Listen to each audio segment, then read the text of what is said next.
Bem, turma, chegamos aí a essa discussão sobre Guerra Fria.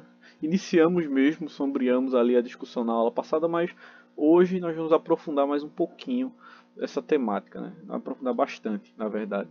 Essas nossas discussões sobre Guerra Fria eu vou dividir em dois tópicos. O primeiro é entender fazer um contexto mais geral.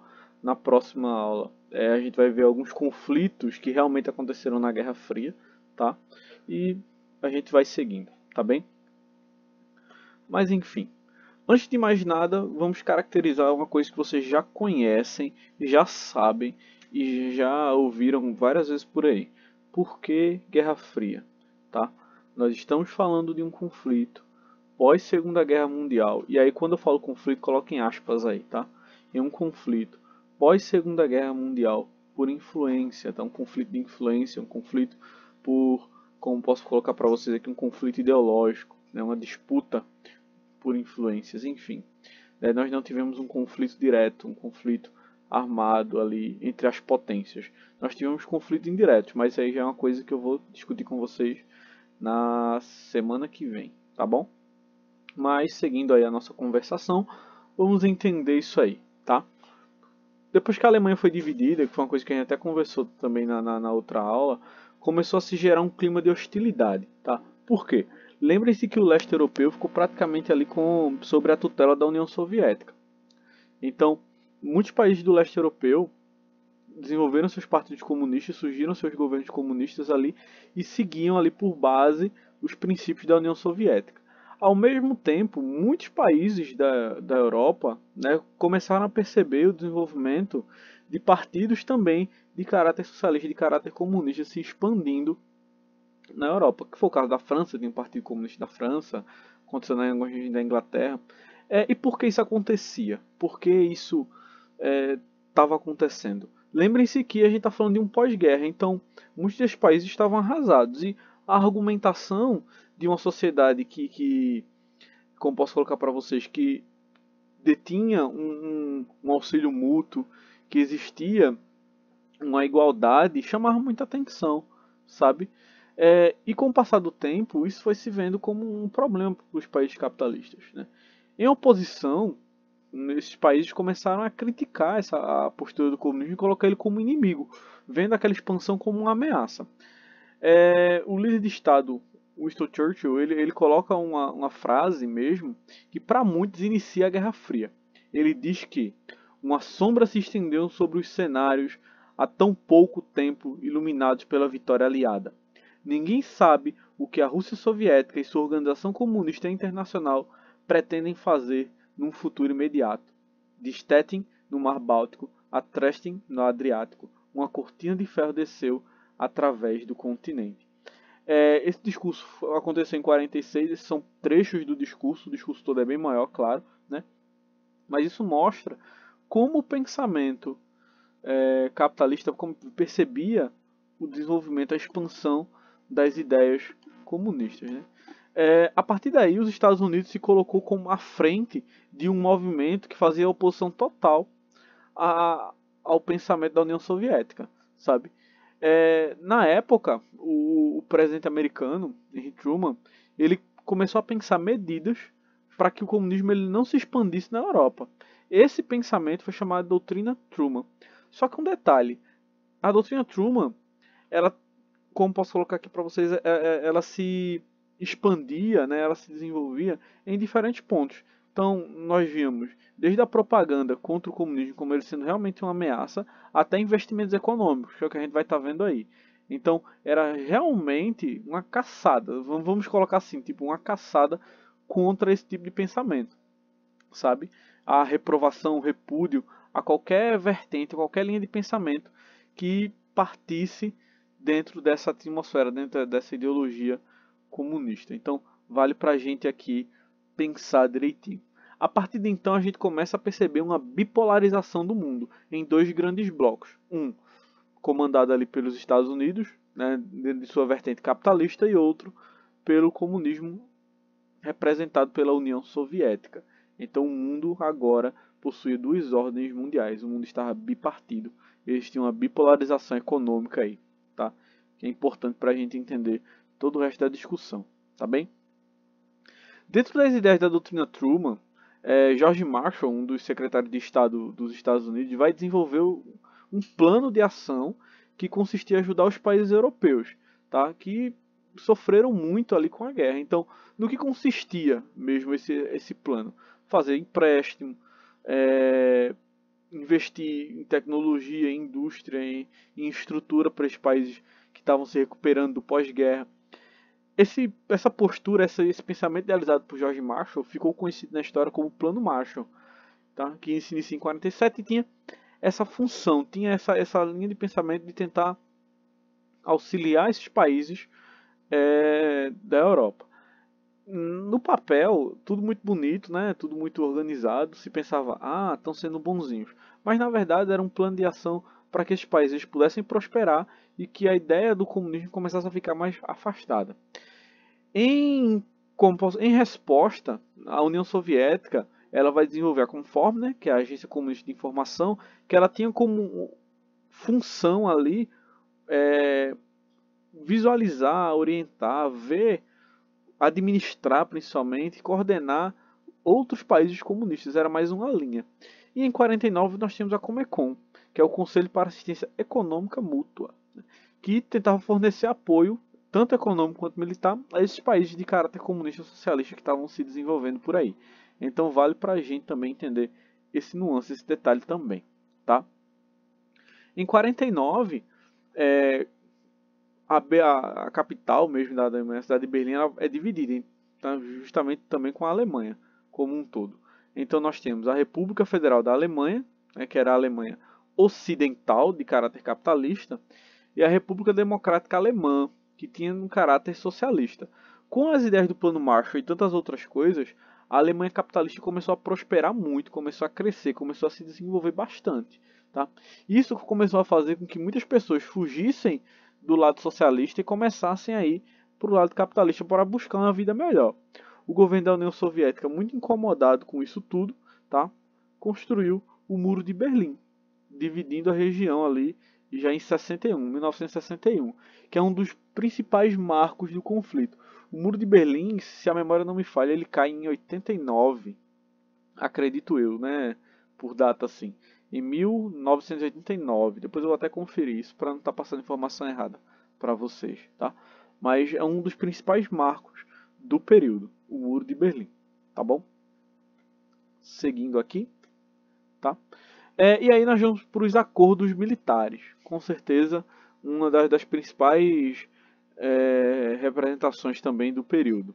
Os Estados Unidos eles vão criar a OTAN, né, a Organização do Tratado Atlântico Norte, tentando promover aí uma proteção mútua caso algum desses países fossem agredidos, sofressem algum ataque de alguma força externa. Claramente era um bloco formado em sua totalidade por países de caráter capitalista, né? A União Soviética não queria ficar para trás, também desenvolveu em 55, né, como uma resposta ao desenvolvimento da OTAN, o Pacto de Varsóvia, que firmava com outros países comunistas uma aliança de proteção também, outro bloco militar.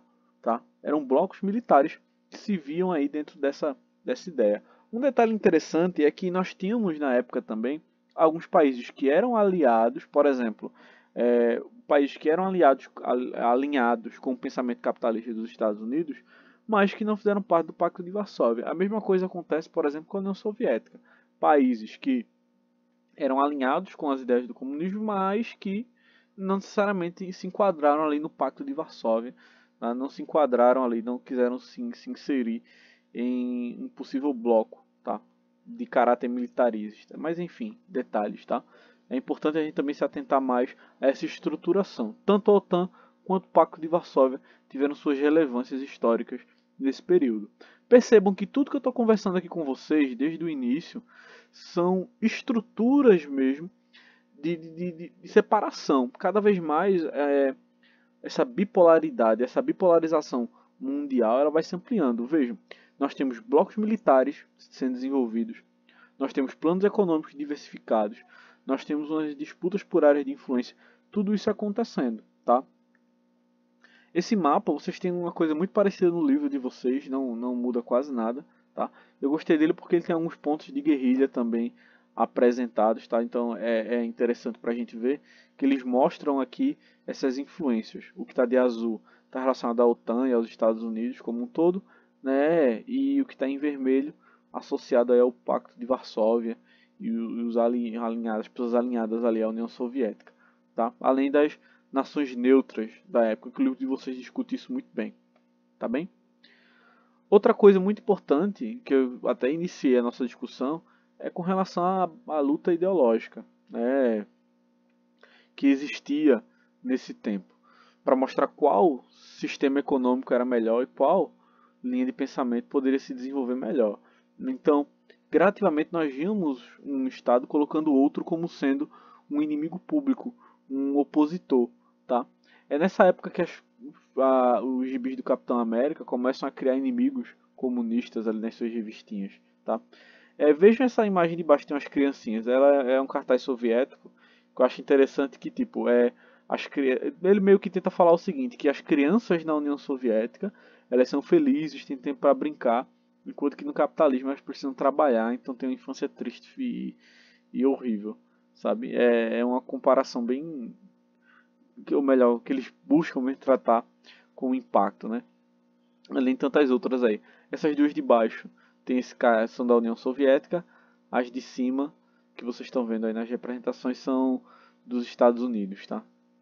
Que servem para a gente ver esse paralelo. Então a propaganda ela foi fortemente utilizada durante esse período, tá bem? Tudo isso para tentar construir a figura de um inimigo público, de um opositor, que aquele tipo de sistema não era bom, era horrível, ia destruir a sociedade, sabe?